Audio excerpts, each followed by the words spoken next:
Hello, I'm Chris, I'm the editor of MacFormat. And to my right is Matt Bolton, who's the deputy editor of MacFormat.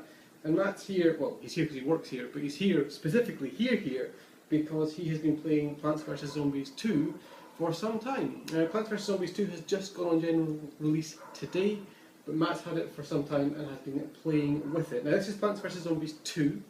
The first version came out in 2009 on the PC. Yes. In the spring, I think. What basically is Plants vs Zombies? Before we go on to Plants vs Zombies 2, what is PvZ in general? It's a tower defense game, which is nicely specific. What it basically means is you've got a set of lanes and a grid, and zombies are coming along your lane to your house to eat your brains from the lanes. And you can defend them with murderous plants. And you plant the plants and they fire weaponry, flora-based weaponry at the zombies and kill them. So what's new in Plants vs Zombies 2? It's 4 years since we had the first one. What have you been doing in those 4 years to produce now? Well, they told me that it's actually been... They had a lot of attempts to really change what would happen in Plants vs Zombies 2, and they all didn't really work out. And the actual Plants vs Zombies 2 that was released today has only really been around for a year or so in this cemented version. So they had a few things that they discarded, which is one of the reasons it took so long. But as far as what's new goes, actually not a lot. It's a different setting. It's all about time travel, where you as the planter have been taken back in time, and the zombies behave differently, and what they do is based on the time period they're in. There are Egyptian zombies, there's a Ra one who steals sun, because Ra's the sun god. There's pirate zombies who will swing in from rigging and land halfway up the lanes, so half your defences are gone. And to give you an idea of the kind of humour that Plants vs Zombies has, if you've never played it, the sun god, the Ra zombie is not called Ra after the sun god Ra. It's just because he goes Ra a lot. Which amuses at least me. Yeah, I'm sure it amuses more people than humor's always been a big part of the Plants vs Zombies game, especially horrendous puns. We do like a good pun. But it just sounds then like it's more of the same. It is very much more of the same. It's slightly different. This is a free game, whereas the original one was paid, and that means there's a different approach to how the game is made in the larger sense, but actually it's not such a big change just in how you play the levels normally, how you progress through stage by stage.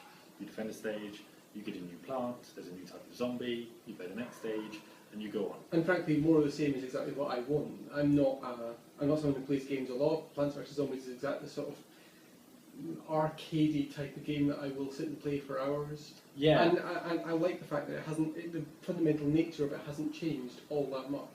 It's a good thing, and it's I don't know if bad is the right word, but it's a good thing and it's a slightly less good thing, because more Plants vs Zombies is really good. It was a really fun game, still is a really fun game. The original is staying in the store, but the sequel, because it's more of the same, it's more of an expansion almost than a sequel. You could imagine these just having just been added on to the end of Plants vs Zombies 1. Coming back to that in a second. The fact that the game is free, then, how on earth is the publisher making money from it? Well, like most free games, it will have some in-app purchases that you can partake in if you choose. But this is the important thing: is it's if you choose. You don't need to actually spend any money in Plants vs Zombies 2. When games go free, obviously we're always concerned if they're going to kind of break halfway through and it suddenly be, oh, you must pay some money, or you can't progress any further, or the game will become artificially hard unless you pay some money to make life easier for yourself. But playing all the way through Plants vs Zombies 2, I've got absolutely no need to spend money. There are times when it frustrates you a bit. It can get a little bit in your face, not in terms of, it doesn't pop up lots of things saying you must spend money now, but in your list of plants, there are some plants that can only be unlocked by spending money, where you earn coins in the game, and you can spend those to do things like power-ups. But you earn them just by playing, whereas these plants can only be unlocked by spending actual money, and they just sit in your plants list, greyed out, which is quite sort of, I don't don't know why that's necessary. And if you want the Daily Mail style headline, I guess you'd worry about the fact that you can, if you wish, buy 450,000 coins in Plants vs Zombies 2 for $69.99. Which is ludicrous and a real shame to see what's otherwise. This is a very non-cynical way of doing free-to-play for the most part, the way the game's been made, and it's impressive that you can just play it for free, and it almost feels a bit embarrassing at times, and yet you've got this horrendous £70 purchase, and it won't even necessarily get you that much, the coins. As I say, you can't spend that 70 quid and then buy those locked plants with them, because you can't buy them with coins, you can only buy them with actual money. So you can end up spending 70 quid and then another 10 quid just on these locked plants. We're saying then that the in-app purchase model in this isn't particularly egregious. Can you give us an example of where we've seen IAP used really badly to gouge? The phrase is often used as grind. It depends on what you mean by badly, of course. The companies would suggest it's used really well. Well, as far as, yes. Candy Crush Saga is hugely popular and makes money hand over fist, because what it does is it does what I was saying about suddenly throwing in these very steep difficulty spikes. It lets you play for just long enough to think you must be quite good at the game, and then it makes it artificially hard, and you feel like, well, I'll just pay this once. And once you've made one payment, the second payment comes a lot easier. But you're about 2/3 of the way through the entire game, and I've only been playing it for a couple of hours. And I've played through more than that. Oh, I'm sorry. But there are some bits where you are encouraged to go. You're either encouraged to spend money, or you're encouraged to go back over some levels to gain stars. Yes. But again, even that, maybe it sounds like we're apologising for the in-app purchase model here, but even that doesn't feel particularly egregious to me.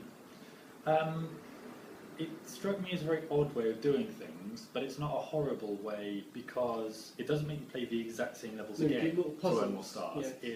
You go back to the earlier levels, except they're different.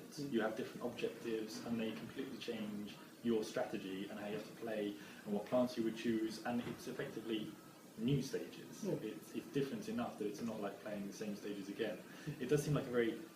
I was surprised. It seems like an odd way of doing it, but when you're playing it, it just feels quite natural. It does feel almost like there's been a big argument in the development of this about people wanting to use IAP to make a lot of money, and it feels like the right people's voices were heard in creating a game where you can spend money in it as a punter, but actually even the process of the grind of going through to progress through the levels isn't unpleasant. It's a real balancing act. What PopCap told me is the reason they wanted to go free to play, they said, presumably this is other than the fact that their parent company is EA, who has said they want everything to be free to play. But what PopCap said is the reason they wanted to do it is their history on the PC, which is where they really started out, was a try before you buy model, which isn't really possible on the App Store. So their solution to it these days is to do free to play. I did ask them if they'd ever thought about just giving away 10 levels for free, and then you pay £5 to unlock the rest of the game, and they said it had never even occurred to them. Well, look, so anyway, at the end of the day, is this game, this free game, Plants vs Zombies 2, is it a good game? Is it a good sequel? As I say, it's almost like it's Plants vs Zombies 1.5. Really, it's been completely re-glossed and redone to have nicer animations. Looks and gorgeous. It looks fantastic on the Retina display. It runs at double the frame rates, it's super smooth and everything like that. It looks wonderful, but it is Plants vs Zombies 1 tweaked. They're going to add more modes and things to it in the future, so maybe we'll see something that's a bit more daring. But if you play Plants vs Zombies 1 and you liked it, you will absolutely love this. If you wanted something different that really advances things, you're not really going to get that. You're going to get more Plants vs Zombies 1, which is fine with me, and fine with lots of people, especially since it's not paid. It is free.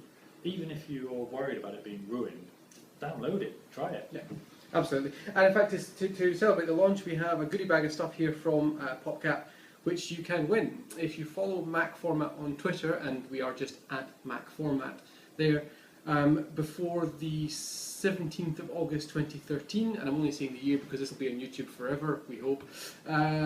Follow us on Twitter before Saturday the 17th of August 2013, where you will see how you can win this goodie bag of t-shirts and stickers and USB drives and seeds and sweets, and this magazine, which is exclusive, very, very limited edition. Anyway, this is all taking us away from playing Plants vs Zombies, so I suggest we go and play that.